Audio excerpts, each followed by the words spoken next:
तमिलनाडु में पेरियार की मूर्तियों के नीचे जो बातें लिखी हुई है वो आपत्तिजनक है और लोगों की धार्मिक भावनाओं को ठेस पहुंचाती है, इसलिए उन्हें हटाया जाना चाहिए। याचिका को खारिज करते हुए हाईकोर्ट ने कहा कि येरोड वेंकट रामास्वामी पेरियार जो कहते थे उस पर विश्वास रखते थे, इसलिए उनके शब्दों को उनकी मूर्तियों के पेडेस्टल पर लिखवाना गलत नहीं है। पेरियार की मूर्तियों के नीचे लिखा था, ईश्वर नहीं है और ईश्वर बिल्कुल नहीं है।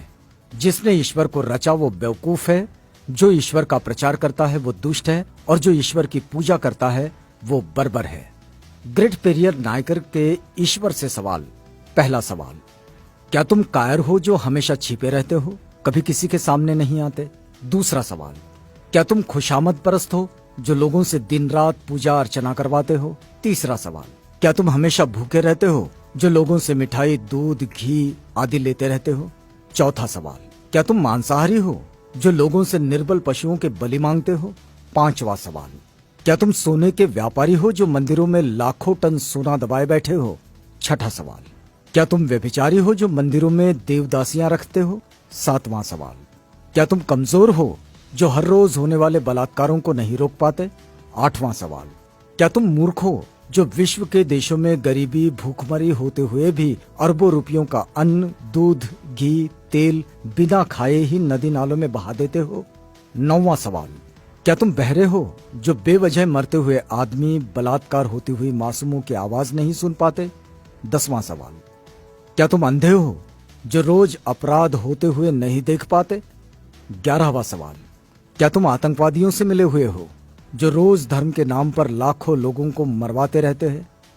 12वां सवाल, क्या तुम आतंकवादी हो जो ये चाहते हो कि लोग तुमसे डर कर रहें?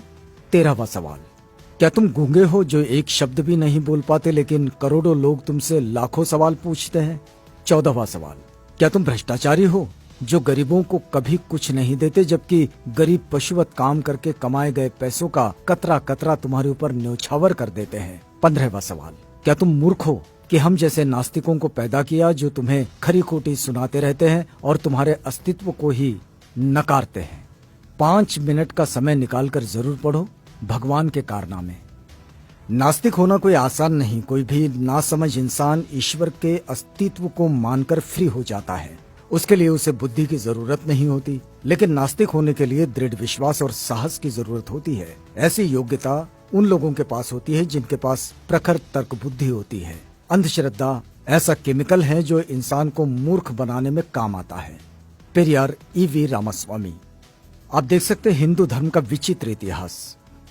पेरियार लिखते हैं, मंदोदरी मेंढकी से पैदा हुई थी, श्रृंगी ऋषि हिरनी से पैदा हुए थे, सीता मटकी से पैदा हुई थी, गणेश अपनी मां के मैल से पैदा हुए थे, हनुमान के पिता पवन कान से पैदा हुए थे, हनुमान का पुत्र मकरध्वज था जो मछली के मुख से पैदा हुआ था, मनु सूर्य के पुत्र थे, उनको छींक आने पर एक लड़का नाक से पैदा हुआ था, राजा दशरथ की 3 रानियों के 4 पुत्र जो फलों की खीर खाने से पैदा हुए थे, सूर्य कर्ण का पिता था।